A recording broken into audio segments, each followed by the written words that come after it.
രാജ്യത്തിന്റെ പ്രധാന ഭാഗങ്ങളിലുടനീളമുള്ള ദീർഘദൂര കണക്ടിവിറ്റി ശക്തിപ്പെടുത്തുകയെന്ന ബൃഹത്തായ ലക്ഷ്യത്തോടെയാണ് ഇന്ത്യൻ റെയിൽവേ അമൃത് ഭാരത് എക്സ്പ്രസുകൾ അവതരിപ്പിച്ചത്. സാധാരണക്കാരായ യാത്രക്കാർക്ക് കുറഞ്ഞ ചെലവിൽ ദീർഘദൂര യാത്രകൾ സാധ്യമാക്കുക എന്നതാണ് ഇതിന്റെ പ്രാഥമിക ലക്ഷ്യം. അതുകൊണ്ട് തന്നെ ആയിരക്കണക്കിന് കിലോമീറ്ററുകൾ താണ്ടുന്ന അന്തർ സംസ്ഥാന സർവീസുകൾക്കായാണ് അമൃത് ഭാരത് രൂപകൽപ്പന ചെയ്തിരിക്കുന്നത്. അങ്ങനെ കാത്തിരിപ്പിനൊടുവിൽ കേരളത്തിന്റെ 2 അമൃത് ഭാരത് എക്സ്പ്രസ് ട്രെയിനുകളുടെ റൂട്ടുകളും ഇപ്പോൾ പ്രഖ്യാപിച്ചിരിക്കുകയാണ്. തിരുവനന്തപുരം ഹൈദരാബാദ്, തിരുവനന്തപുരം താമ്പരം റൂട്ടുകളിലാണ് സംസ്ഥാനത്ത് ലഭിച്ച അമൃത് ഭാരത് എക്സ്പ്രസുകൾ സർവീസ് നടത്തുക. കേന്ദ്രമന്ത്രി ജോർജ് കുര്യനാണ് ഇക്കാര്യം അറിയിച്ചിരിക്കുന്നത്. തിരുവനന്തപുരത്തു നിന്നും ഹൈദരാബാദ്, ചെന്നൈ റൂട്ടുകളിലേക്ക് അമൃത് ഭാരത് ട്രെയിനുകൾക്ക് അനുമതി നൽകിയ റെയിൽവേ മന്ത്രി ശ്രീ അശ്വിനി വൈഷ്ണവിന് നന്ദിയെന്നും ജോർജ് കുര്യൻ ഫേസ്ബുക്കിൽ കുറിച്ചു. ഈ തീരുമാനം കേരളത്തിലെ ജനങ്ങളുടെ ദീർഘദൂര യാത്ര കൂടുതൽ സൗകര്യപ്രദമാകാൻ സഹായിക്കുമെന്നും മന്ത്രി പറഞ്ഞു. തൃശൂർ ഗുരുവായൂർ റൂട്ടിൽ പാസഞ്ചർ ട്രെയിൻ അനുവദിച്ചതിനു പിന്നാലെയാണ് അമൃത് ഭാരത് ട്രെയിൻ അനുവദിച്ചിരിക്കുന്നത്. നേരത്തെ അമൃത് ഭാരത് ട്രെയിനുകൾ പ്രഖ്യാപിച്ചപ്പോൾ കേരളത്തിന് പുതിയ ട്രെയിനുകൾ ഇല്ലാത്തത് ചർച്ചയായിരുന്നു.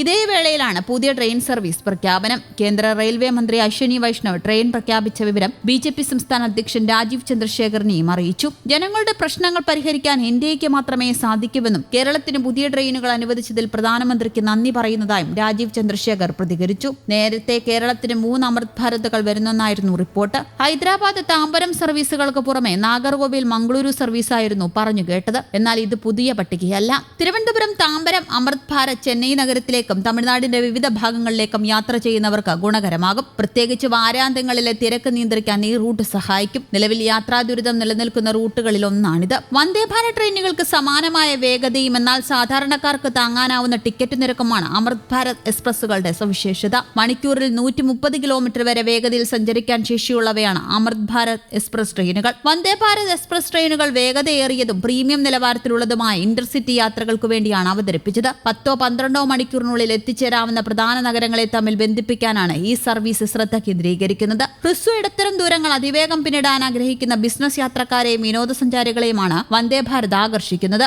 ഇത് പൂർണ്ണമായും എയർ കണ്ടീഷൻ ചെയ്ത സെമി ഹൈസ്പീഡ് സർവീസാണ്. പ്രീമിയം എക്സിക്യൂട്ടീവ് ക്ലാസ് കോച്ചുകൾ ഇതിൽ ലഭ്യമാണ്. GPS അധിഷ്ഠിത passenger information system, onboard wifi, വിനോദ സംവിധാനങ്ങൾ, ഓട്ടോമാറ്റിക് ഡോറുകൾ, ബയോ വാക്യൂം ടോയ്ലറ്റുകൾ എന്നിവ ഇതിന്റെ പ്രത്യേകതയാണ്. അമൃത് ഭാരത് ആകട്ടെ അടിസ്ഥാനപരമായ ഒരു നോൺ AC സർവീസാണ്. എന്നാൽ പഴയ ട്രെയിനുകളേക്കാൾ വളരെ മെച്ചപ്പെട്ടതും സുഖപ്രദവുമായ സീറ്റുകൾ, ആധുനികമായ സുരക്ഷാ സവിശേഷതകൾ എന്നിവ ഇതിലുണ്ട്. സാധാരണ സ്ലീപ്പർ ക്ലാസ് യാത്രക്കാർക്കും ജനറൽ ക്ലാസ് യാത്രക്കാർക്കും വേണ്ടിയുള്ള നവീകരിച്ച പതിപ്പാണിത്. വളരെ ലളിതവും സുതാര്യവും താങ്ങാനാവുന്നതുമായ ഒരു യാത്രാനിരക്ക് ഘടനയാണ് അമൃത് ഭാരത് എക്സ്പ്രസ് പിന്തുടരുന്നത്. സാധാരണ മെയിൽ എക്സ്പ്രസ് ട്രെയിനുകളേക്കാൾ വലിയ വർധനയില്ലാതെ തന്നെ സാധാരണക്കാർക്ക് ആധുനിക സൗകര്യങ്ങളോടെ യാത്ര ചെയ്യാൻ ഇത് അവസരമൊരുക്കുന്നു. ബജറ്റ് പരിഗണിക്കുന്ന വലിയൊരു ഭാഗം യാത്രക്കാർക്ക് ഇത് ഏറ്റവും മികച്ച ഓപ്ഷനാണ്. അമൃത് ഭാരത് സാധാരണക്കാരന്റെ യാത്രകളെ മാന്യവും സുരക്ഷിതവുമാക്കുന്ന വിപ്ലവകരമായ ചുവടുവെപ്പാണ്. ഈ 2 സർവീസുകളും ഒരുപോലെ വികസിക്കുന്നത് ഇന്ത്യൻ റെയിൽവേ ലോക നിലവാരത്തിലേക്ക് ഉയർത്തുമെന്ന കാര്യത്തിൽ സംശയമില്ല.